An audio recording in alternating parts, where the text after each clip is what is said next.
वचन ये कहता है, आकाश और पृथ्वी और इसकी सब भरपूरी मेरी है। तो जिस परमेश्वर ने धरती बनाई है, सोना कहाँ से निकलता है? इसी मिट्टी में से, धरती में से निकलता है। मैं सोने की खानों में गया हूँ। जब मैं अफ्रीका में था तो मैंने देखा सोना कैसे निकलता है। जैसे आप पंजाब की मिट्टी, वैसे ही मिट्टी है, ब्लैक कलर की, रेड कलर की। तो जब वो मिट्टी को निकालते हैं और उसके बाद उसे छानने का प्रोसेस होता है, वो बेल्ट्स पे चलती हैं, पानी उस पर पड़ता है, तो उसमें सोने के छोटे छोटे कण जो हैं वो मिले होते हैं और वो अलग हो जाते हैं और मिट्टी अलग हो जाती है। 1000 किलो मिट्टी अगर छानो तो सिर्फ 1 ग्राम सोना एवरेज बाहर निकलता है मिट्टी में से।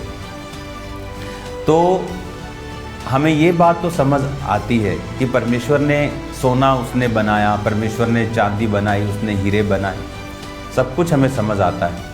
तो फिर क्यों वो हमसे सोने को मांगेगा, पैसे को मांगेगा? क्योंकि वचन ये कहता है कि इस धरती के ऊपर हमें परमेश्वर की महिमा के लिए बनाया गया।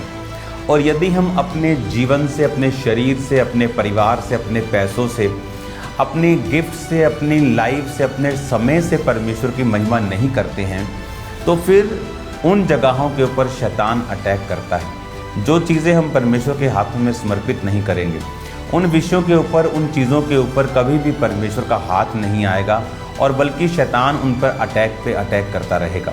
आज क्यों लोगों के बिजनेस ब्लेस्ड नहीं है? क्योंकि उनके फाइनेंसेस जो हैं वो परमेश्वर के लिए डेडिकेटेड नहीं हैं। उनके फाइनेंसेस से परमेश्वर के राज्य को कोई भी फ़ायदा नहीं होता।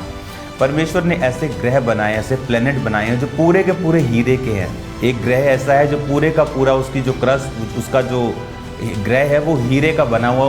अगर उसको बेचा जाए तो इतने पैसे इकट्ठे होंगे कि $100 की ढेरियाँ लगेंगी और वो चंद्रमा तक ढेरियाँ पहुंच जाएंगी। इतना पैसा उसको बेच के इकट्ठा होगा, इमेजिन करो आप।